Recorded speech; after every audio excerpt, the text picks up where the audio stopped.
Então, amém.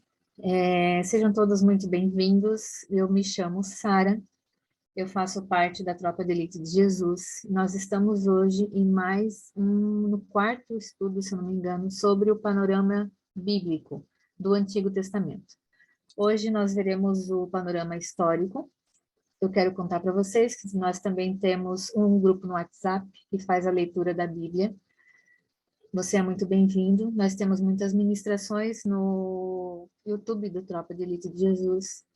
Entre lá, veja, se inscreva, curta. Eu tenho certeza que você vai ser muito edificado com todas as palavras que tem lá. Hoje é uma noite de estudo, então nós vamos começar, amém? A gente vai começar um panorama histórico do Antigo Testamento. A gente vai começar hoje a parte ali dos livros históricos, que é depois, né, do Pentateuco. Ele começa ali em Josué e vai até Esther. Vou tentar, tá, a gente fazer ele hoje, mas eu não vou ir muito rápido, porque é um estudo, né, que tem muitas informações, então não adianta eu ir rápido e ir comendo as informações para vocês, né? Então eu vou da maneira que der e que seja o que o Espírito Santo quiser, né? Então vamos lá. O Pentateuco, ele serve de pano de fundo para o livro que começa ali, o livro de Josué. A preparação, né, do povo, ela começou em Gênesis, com a promessa da terra feita a Abraão, Isaque e a Jacó, e Êxodo registra a fuga, né, da escravidão e a entrega da lei. Levítico, ele prepara o povo para o culto a Deus. Números e Deuteronômio, o povo é estruturado de uma maneira cívica. E mais do que uma história, né, propriamente dita, esses livros eles são narrativas. A intenção é apresentar modelos particulares de vivência e aplicação da fé dentro de situações difíceis, principalmente as enfrentadas pelos judeus fora de sua terra. Aqui a gente tem o versículo de Josué, que começando, ele já começa, né? Não fui eu que ordenei a você, seja forte e corajoso. Não se apavore nem desanime, pois o Senhor, o seu Deus, estará com você por onde você andar. Assim como a Fábio fez, né? Todas as promessas, né, declaradas sobre a nossa vida, essa também é uma promessa declarada sobre a nossa vida. E o Senhor, ele nos ordenou que sejamos fortes e corajosos, e que ele não vai nos abandonar em tempo algum. Amém? Glória a Deus por isso, né? Maravilhoso Senhor. Então, hoje nós começaremos os históricos. Os livros históricos são Josué, Juízes, Rute, 1ª e 2ª Samuel, 1ª e 2ª Reis, 1ª e 2ª Crônicas, Esdras, Neemias e Esther. Então, Josué. Começando pelo livro de Josué, que é uma história de conquista e uma realização para o povo de Deus. Na opinião de muitos estudiosos, ele foi escrito pelo próprio Josué. Os versículos finais ali por Eleazar, que é filho de Arão, mas eles não têm certeza dessa informação. Já a invasão, ali eles falam, né, a entrada em Canaã, eles citam que foi ali por volta de 1250 a.C. Em Josué 1:8, ele diz assim: Não deixe de falar as promessas deste livro da lei e de meditar nelas dia e noite, para que você cumpra fielmente tudo que nele está escrito. Só então, os seus caminhos prosperarão e você será bem-sucedido. A nossa intenção aqui, com esse estudo, é te chamar para a leitura da palavra. Assim como Josué foi instruído a meditar nelas dia e noite, assim nós também precisamos deste livro. Ler e meditar neste livro, criar conteúdo para que o Espírito Santo transforme o nosso caráter, renove os nossos pensamentos, corrija e altere a nossa rota. E essas palavras e meditações, elas não podem ficar somente comigo ou somente contigo. Elas devem ser passadas para as próximas gerações. Essa foi uma ordem que o Senhor nos deu. E, infelizmente, muitos crentes não fazem. É diferente do que nós estamos fazendo aqui hoje, porque nós estamos buscando mais o Senhor. E nós estamos buscando a palavra dele, amém? E glória a Deus por isso, né? Então, ler a palavra, falar sobre ela, meditar nela de dia e de noite e aplicar em nossa vida. E assim, os nossos planos eles serão bem-sucedidos. porque nós estaremos fazendo as coisas da maneira como o Senhor nos chamou para fazer, em obediência, em amor, vendo as pessoas e as situações com os olhos do Pai. E somente com essa busca, com esse relacionamento com Deus, é que isso vai ser possível. Busque em Deus essa disciplina de leitura da Bíblia, porque nós sabemos que é difícil, nós sabemos que dá sono, que dá preguiça, eu não entendo nada. O inimigo, ele investe bem pesado nisso, mas busque no Senhor essa disciplina, esse hábito de leitura da Bíblia. Amém? Então, voltando para Josué, depois de muitos anos de escravidão no Egito e 40 anos vagando pelo deserto, os israelitas, eles finalmente receberam a permissão de entrar na Terra Prometida. Josué, ele foi destinado a transformar a promessa em realidade. E o tema do livro é o assentamento de Israel na Terra Prometida. Josué, ele teve uma vida repleta de emoção, diversidade, sucesso e honra. Era conhecido pela profunda confiança que ele tinha em Deus. E na juventude ele viveu a realidade da escravidão no Egito, e ele viu também as pragas sobrenaturais que aconteceram. E o milagre, né, das águas ali se abrindo diante do povo, diante dos israelitas. Ele comandou as tropas de Israel na vitória sobre os amalequitas, e somente ele teve permissão de subir com Moisés o Monte Santo, onde foi dado as tábuas da lei. Foi ele que ficou de vigia na tenda do encontro, provisória, antes de Moisés levantar o tabernáculo. Josué foi o representante da sua tribo, Efraim, na ocasião quando foi enviado os 12 espias para a terra prometida, para Canaã. Ele foi o servo escolhido por Deus para dar prosseguimento à obra de Moisés e assentar Israel na terra prometida. Deus prometeu orientar e fortalecer Josué. Josué começa com a travessia do povo pelo Rio Jordão a pés enxutos, e em seguida ele relata uma série de vitórias, onde os israelitas têm o controle de toda a região montanhosa e do Negueb. Em Josué 3:15 fala assim: assim que os sacerdotes que carregavam a Arca da Aliança chegaram ao Jordão e seus pés tocaram as águas, a correnteza que descia parou de correr e formou uma muralha a grande distância. E assim, o povo atravessou novamente o rio em frente de Jericó. A gente quase não ouve, né, essa história dessa travessia, só, né, do Mar Vermelho, mas eles atravessaram novamente aí o rio. Então, a entrada na Terra Prometida, né? Em Josué 2, ele fala: então Josué, filho de Num, enviou secretamente de Sitim 2 espiões e lhes disse: vão examinar a terra, especialmente Jericó. E eles foram e entraram na casa de uma prostituta chamada Raabe, e ali passaram a noite. Raabe é uma história bem conhecida, a Fábio nos falou dela no começo, e mostra, né, e afirma a fama do povo de Deus, que ia longe, ia além deles, ia na frente deles. E ela conhecia o Senhor e os milagres que ele fez, e assim ela reconheceu a Deus, e foi salva ela e a sua casa. E ela, sim, ela faz parte da genealogia de Jesus. Então, em Josué 6, quando soaram as trombetas, o povo gritou. Ao som das trombetas e do forte grito, o muro caiu. Cada um atacou no lugar onde estava e tomaram a cidade. Esse livro de Josué, ele é fantástico, ele nos ensina muito sobre estar no lugar certo, sobre nos mexermos aonde nós estamos, sobre exércitos, sobre... é muito bom mesmo esse livro. Eu aconselho demais vocês aí nessa leitura. É muito dinâmica, muita coisa acontecendo. Em Josué 10, o sol parou e a lua se deteve, até a nação vingar-se dos seus inimigos, como está escrito no livro de Jasar. O sol parou no meio do céu e por quase um dia inteiro ele não se pôs. Nunca antes e nem depois houve um dia como aquele, quando o Senhor atendeu a um homem. Sem dúvida o Senhor lutava por Israel. Então a gente já viu várias vezes, comprovando cientificamente e tantas outras coisas, né, que o sol parou. O Senhor escutou a oração de um homem e o sol parou. Demais, né?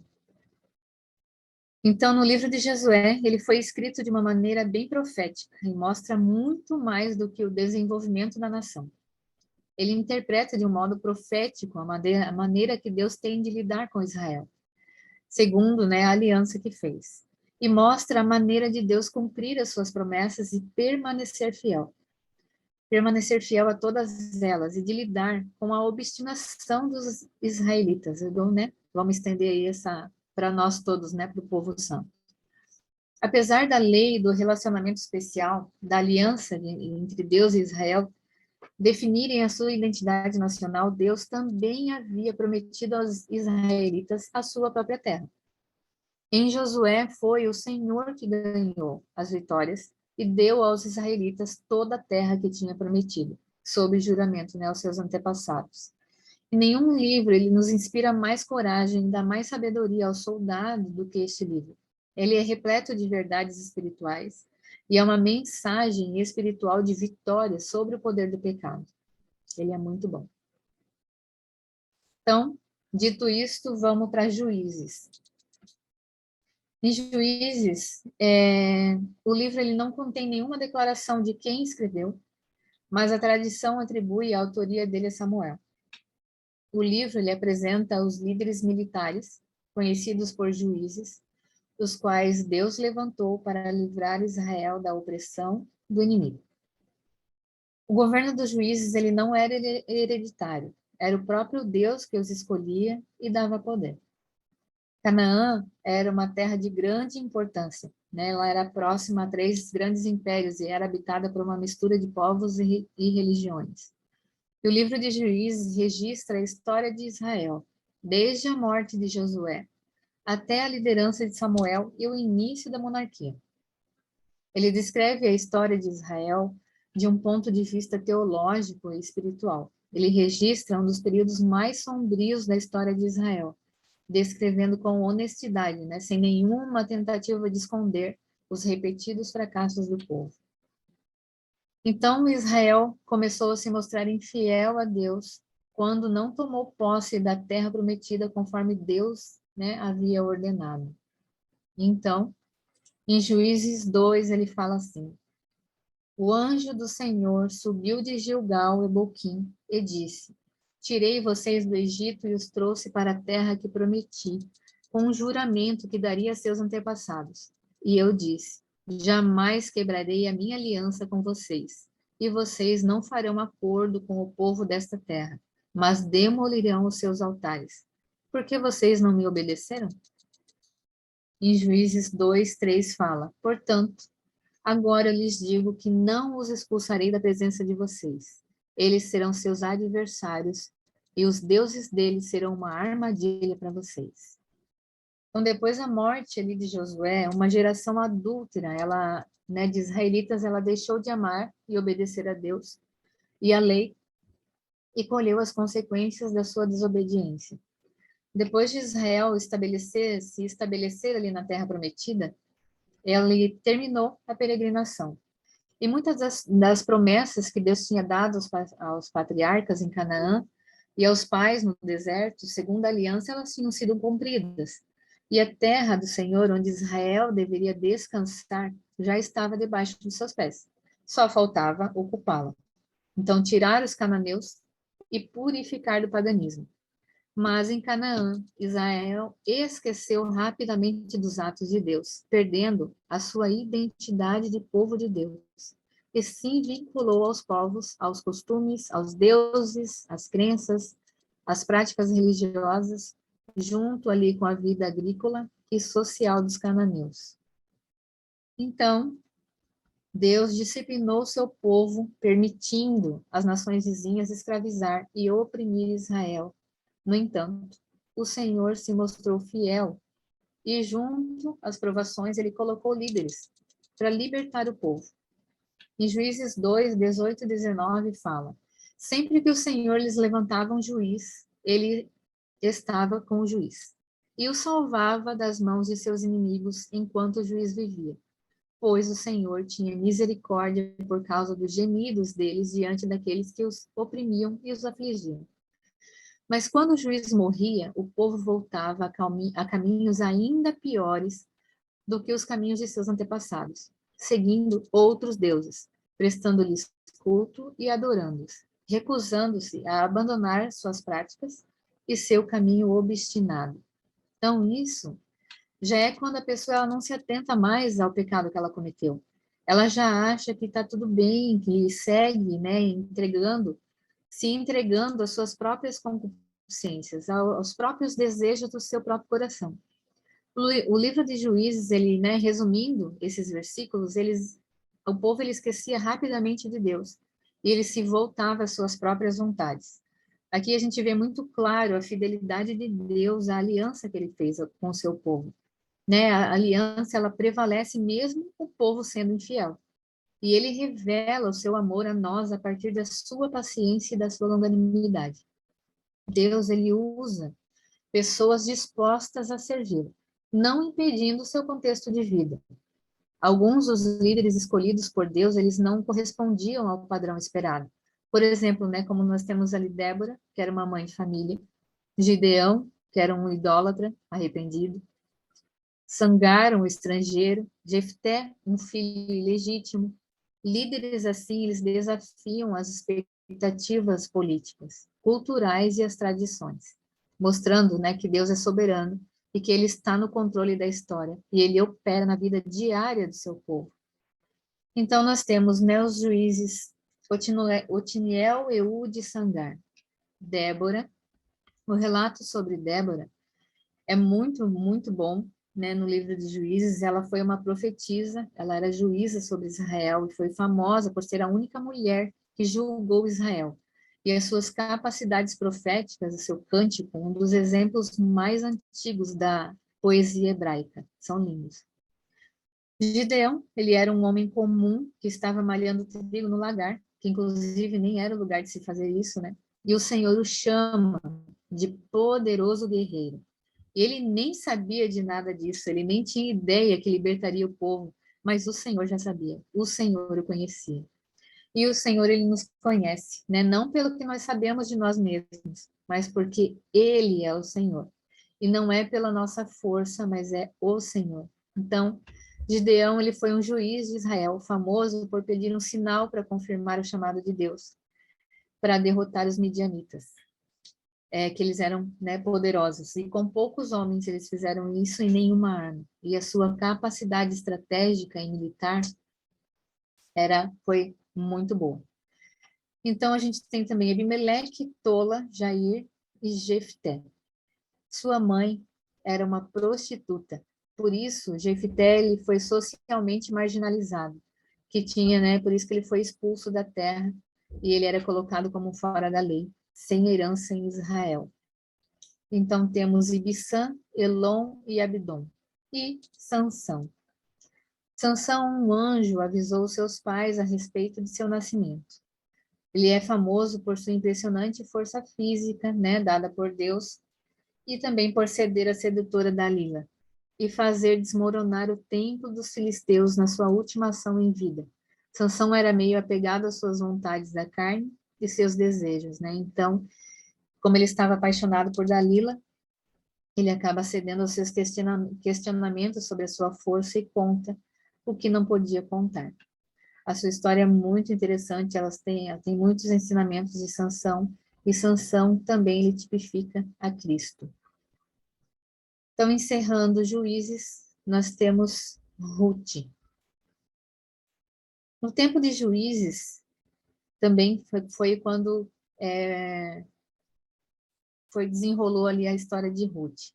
O Talmud e a tradição judaica, ela sugere que o livro ele foi escrito por Samuel. A história, ela começa e termina ali num vilarejo de Belém, na tribo de Judá, com uma passagem por Moabe. Moabe era uma nação pagã, nascida do relacionamento. Então, voltando a Moabe, ela era uma nação pagã, nascida do relacionamento incestuoso de Ló e da sua filha mais velha. O livro de Ruth, ele retrata a vida cotidiana de uma família fiel e temente ao Senhor, mostrando ainda, né, a providência divina, mesmo em meio às adversidades e às tristezas. Deus, ele sempre usa as pessoas simples, né, e os acontecimentos comuns para alcançar os seus propósitos grandiosos. E glória a Deus por isso, né? Senão ele nunca tinha alcançado a mim, pelo menos. Então, em Ruth, fala assim, Ruth 1:1a e o 22. E sucedeu que nos dias em que os juízes julgavam, houve uma fome na terra. Lá 22. Assim, Noemi voltou e com ela Ruth, a Moabita, a sua nora, que veio dos campos de Moabe. E chegaram a Belém no princípio da colheita das cevadas. E continuando em Ruth 1:16, ele fala: o teu povo será o meu povo e o teu Deus será o meu Deus. É um livro lindo, onde Jesus ele se apresenta como resgatador, onde o Senhor o aceita, né? O Senhor ele aceita Ruth mesmo ela não sendo uma israelita, mas ela creu em Deus e por isso ela foi recompensada. E também faz parte da genealogia de Jesus. Ele é um livro que ensina muito sobre os relacionamentos familiares, evidenciando as virtudes do caráter feminino. Ruth realmente é lindo, gente. Me perdoem. Então, indo para frente, a gente vai para 1 Samuel. Ele foi escrito mais ou menos por volta de 1065 a.C.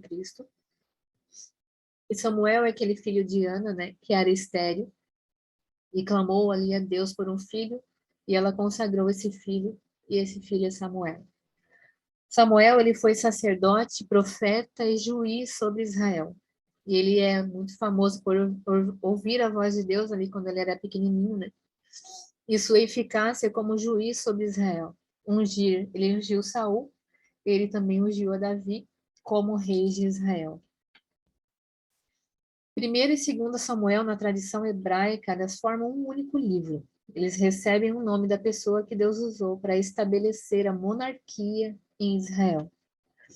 Samuel ungiu Saul e Davi como reis de Israel e também deu a definição, a nova ordem, né, do governo ali de Deus sobre Israel. A importância de Samuel como representante de Deus nesse período da história de Israel se assemelha de Moisés, sendo que Samuel ele preservou a aliança, né, na transição ali dos juízes para a monarquia. O propósito desse livro é mostrar, né, o surgimento e o desenvolvimento da monarquia, bem como a necessidade de seus líderes reverenciarem e obedecerem a Deus. O livro ele trata do nascimento de Samuel, fala sobre a Arca de Deus, fala sobre Samuel, né, como juiz e libertador, e ele trata, né, na sua maior parte sobre o reinado de Saul e Davi. O livro ele começa com Israel em um dos momentos mais baixos de sua história. Durante ali a conquista de Canaã, as tribos não levaram, né, como a gente já viu, até o fim a ordem de Deus para expulsar os cananeus. E sendo, né, ali essa nação ali dos cananeus uma nação idólatra, ela influenciou ali os filhos do Senhor, né, os israelitas. Por isso eles fracassaram moral e espiritualmente, e eles experimentaram a disciplina de Deus. Foi onde iniciou um ciclo, né, trágico, onde se levantava brevemente para o Senhor sob a liderança de um juiz e caía novamente por causa da desobediência. Então, Israel ela pede um rei. Em 1 Samuel 8, 6, 7 fala: quando, porém, disseram, dá-nos um rei para que nos lidere, e isso desagradou a Samuel. Então, ele orou ao Senhor, e o Senhor lhe respondeu: atenda a tudo que o povo está lhe pedindo. Não foi a você que eles rejeitaram, foi a mim que rejeitaram como rei. Então o povo, né, rejeitou aí o próprio Deus. O povo ele era governado pelo próprio Deus, através dos juízes e profetas. Mas a nação ela queria um rei, porque as outras também que tinham um rei, então eles também queriam um rei, rejeitando, né, a Deus e tendo o rei que merecia. E aí nós começamos com Saul. Saul ele foi o primeiro rei ungido de Israel. Ele tinha uma aparência física impressionante, né? Ele foi corajoso e generoso em seus primeiros anos ali de reinado. Ele era inconsequente e se preocupava em agradar os outros e não a Deus, né? Por isso ele perdeu o favor de Deus por desobedecer a ele. E muito conhecido ali por seu ódio mortal a Davi, né? Em 1 Samuel 13, ele fala assim: Disse Samuel: Você agiu como tolo, desobedecendo ao mandamento que o Senhor seu Deus lhe deu. Se você tivesse obedecido, ele teria estabelecido para sempre o seu reinado sobre Israel. Mas agora o seu reinado não permanecerá. O Senhor procurou um homem segundo o seu coração e o designou líder de seu povo, pois você não obedeceu ao mandamento do Senhor. Saul, ele se preocupou mais, né, em agradar aos homens e não a Deus. E por isso ele perdeu ali o reinado, né, sobre Israel. Depois de Saul, nós temos Davi. Davi, ele foi pastor de ovelhas e rei de Israel. Conhecido por sua fé e a sua coragem ao lutar ali com Golias e ser o maior rei terreno de Israel. Por sua paixão e emoção que derramava em seus salmos, a sua disposição de confessar a Deus as suas fraquezas e de se arrepender. Em 1 Samuel 16 fala: Então perguntou a Jessé: Estes são todos os filhos que você tem? Jessé respondeu: Ainda tenho o caçula, esquecido lá, mas ele está cuidando das ovelhas. Ele não está parado, ele está fazendo alguma coisa. E Samuel disse: Traga-o aqui. Não nos sentaremos para comer até que ele chegue. Então, Jessé mandou chamá-lo e ele veio. Ele era ruivo, de belos olhos e boa aparência. Então, o Senhor disse a Samuel: É este. Levante-se e unja-o. Passou vários filhos ali de Jessé. E Samuel foi perguntando, e Deus dizia não. Porque Samuel, ele estava olhando a aparência. Mas Deus, ele olha e conhece o nosso coração. Deus não julga com os nossos critérios. Amém? Então, ali um pouquinho mais para frente, em Samuel, 1 Samuel, nós temos Davi derrotando Golias. E Davi disse ao filisteu: Você vem contra mim com espada, com lança e com dardo, mas eu vou contra você em nome do Senhor dos Exércitos, o Deus dos exércitos de Israel, a quem você desafiou. Mostra como Davi era temente a Deus, quanto ele sabia quem Deus era. Mostra o tamanho do seu relacionamento com Deus, em saber que não era ele que iria lutar, mas Davi sabia quem ele era. Não tinha problema com a sua identidade, e muito mais, ele sabia quem era Deus. Que era Deus, que é o Senhor dos exércitos, que ia lutar essa batalha por ele. Um discernimento, né, em saber que Golias ele não estava afrontando somente a ele, mas a nação de Israel. E sendo assim, ele estava afrontando o próprio Deus. Então, assim a gente chega em 2 Samuel. É onde Davi assume o trono. Davi ele sofre muita perseguição ali de Saul, né? Mesmo tendo a oportunidade de matá-lo, ele não faz. Depois de muitos anos, Davi assume como rei de Israel. E só fazendo um pouquinho um parênteses aqui, antes da gente continuar, nessa parte da vida ali de Davi, a gente pode ver o tamanho do respeito e honra que Davi tinha pelo Senhor. Né? Lendo os versículos ali, a gente consegue perceber isso e aprender sobre isso. Em 2 Samuel 5, 4 diz: Davi ele tinha 30 anos de idade quando ele começou a reinar, e ele reinou durante 40 anos. O livro ele retrata Davi como representante genuíno, porém imperfeito. A vida de Davi ela nos ensina muito. A liderança de Davi ela foi decisiva e eficaz. Ele capturou Jerusalém dos jebuseus e fez dela sua capital e residência. Tirou a arca da onde ela não deveria estar e a levou a Jerusalém, reconhecendo publicamente a soberania e o governo de Deus sobre ele mesmo e sobre a nação. Segundo Samuel, ele foi escrito principalmente para apresentar ao povo hebreu os fatos e as implicações ali do reinado de Davi, relatando os efeitos do seu reinado sobre a nação de um ponto de vista espiritual. É uma parte, né, mais ampla da relação de Deus com o seu povo focalizando ali o rei Davi, um dos maiores líderes de Israel. A sua preocupação central era agradar, né, a Deus, sendo humilde e reconhecendo que as suas vitórias não vinham dele, mas que vinham do próprio Senhor. Então Deus prometeu a Davi que da sua linhagem seria estabelecido o reino eterno. Então Davi ele foi descrito como um homem segundo o coração de Deus, por reconhecer o seu pecado e se arrepender. Mas os seus pecados, inclusive adultério e homicídio, eles provocaram uma tragédia em sua família e em seu reinado. Em 2 Samuel 12:9 a gente tem isso. Porque você desprezou a palavra do Senhor, fazendo o que ele reprova. Você matou Urias, o Hitita, com a espada dos amonitas e ficou com a mulher dele. Por isso, a espada nunca se afastará de sua família, pois você me desprezou e tomou a mulher de Urias, o Hitita, para ser a sua mulher. Então ele ensina, né, sobre as consequências dos nossos pecados e de nos mantermos vigilantes e de não baixarmos a guarda, pois o pecado está à porta. Então a leitura constante da Bíblia, né, e a oração, o que a gente tem feito, ela ajuda a gente nos manter alertas e vigilantes. Não significa que a gente vai estar livre das situações, mas que a gente vai passar por elas vitoriosos. Às vezes, talvez um pouco meio lanhado aí, né? Mas vitoriosos, né? Então, finalizando, a gente vai para Primeira Reis. Primeira e Segunda Reis também, na tradição hebraica, eles são só um livro. Ele foi dividido ali pelos tradutores na Septuaginta, que é a tradução grega do Antigo Testamento. Junto ali Samuel e Reis, eles relatam a história inteira da monarquia, desde a sua ascensão com Samuel até a sua queda com a invasão dos babilônios. Ele foi escrito mais ou menos ali por volta de 560 a.C., e os livros de Reis, eles revelam que Deus ele não se esqueceu do seu povo, pois ele cumpriu todas as promessas da aliança. A idolatria e a transgressão da lei trouxeram sobre Israel as maldições da aliança.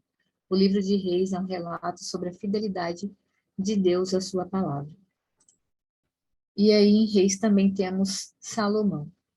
Salomão é o filho de Davi com Batseba. Ele não é o primeiro, porque o primeiro ele morreu, mas Deus mostra, né, a sua misericórdia com Davi ainda e dando a eles um outro filho que se torna rei. Em 1 Reis 3:5 diz: Em Gibeon, o Senhor apareceu a Salomão num sonho. À noite ele disse: Peça-me o que quiser e eu lhe darei. Então hoje, né, a gente tem uma chave aí. E se o Senhor parasse hoje, te aparecesse, o que você pediria para ele? Salomão falou assim: Dá, pois, ao teu servo um coração cheio de discernimento para governar o teu povo e capaz de distinguir entre o bem e o mal. Pois quem pode governar esse teu grande povo? O pedido de Salomão, ele agradou ao Senhor. Então, olha só. Salomão, ele pede discernimento, que é a capacidade de separar o certo do errado, de compreender as situações, avaliar as coisas com clareza, com bom senso, para governar o povo de Deus. Olha só que chave gigante para a gente. Ele não pediu isso para ele mesmo. Ele não pediu isso para a família dele. Ele pediu isso para governar o povo de Deus com sabedoria. E o Senhor se agradou desse pedido. Em 2 Crônicas 1:12 diz: Você receberá o que pediu, o Senhor respondendo a Salomão, mas também lhe darei riquezas, bens e honra, como nenhum rei antes de você teve e nenhum depois de você terá. Salomão ele foi o homem mais rico e mais sábio que já viveu até Jesus chegar. Então a sabedoria, ela não é um dom. Sabedoria é Jesus. A gente precisa aprender e adquirir sabedoria. Sabedoria, ela se aprende. É aprender sobre Deus e colocar em prática. Isso é sabedoria.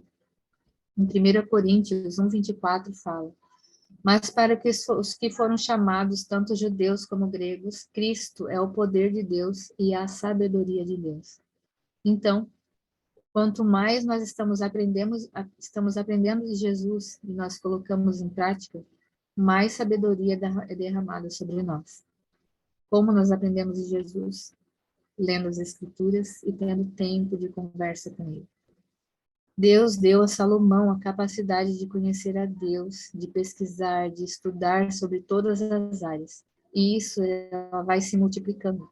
Salomão foi um homem riquíssimo, e isso devido à sua sabedoria, que ia aplicando ele em todas as esferas.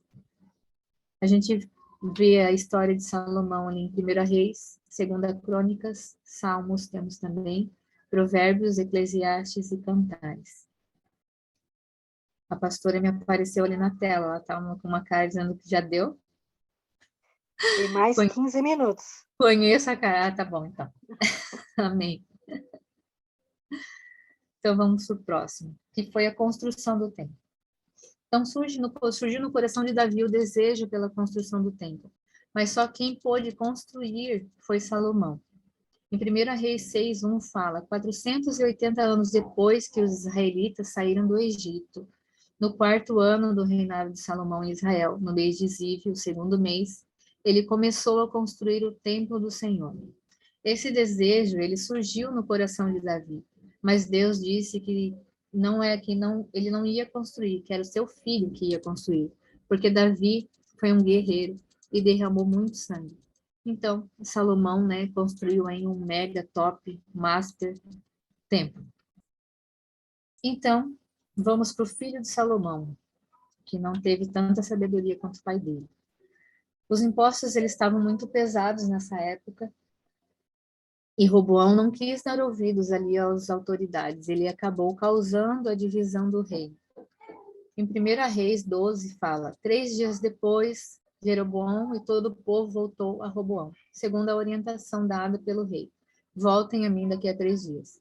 Mas o rei lhes respondeu asperamente ao povo, rejeitando o conselho das autoridades de Israel, seguindo o conselho dos jovens, e disse, meu pai lhes tornou pesado o jugo, e eu tornarei ainda mais pesado. Meu pai os castigou com simples chicotes, e eu os castigarei com chicotes pontiagudos, mostrando aí que, né, foi completamente arrogante, sem querer negociar e nem dar ouvido aos conselheiros, né, a multidão ali de conselheiros. Quis fazer o que era sua própria vontade, por influência dos seus amigos, e quebrou a cara. A insensatez de Roboão lhe custou um alto preço.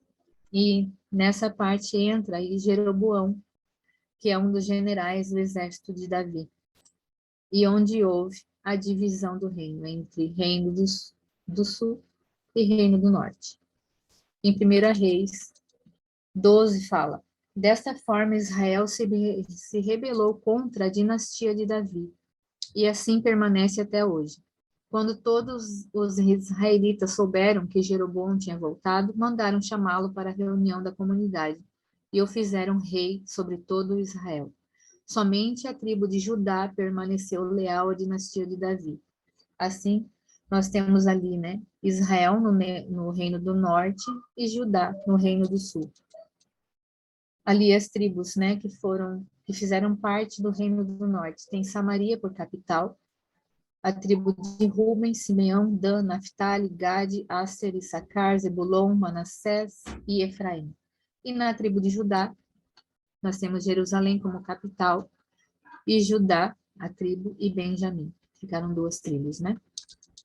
Então, foi onde começou uma sucessão de reis.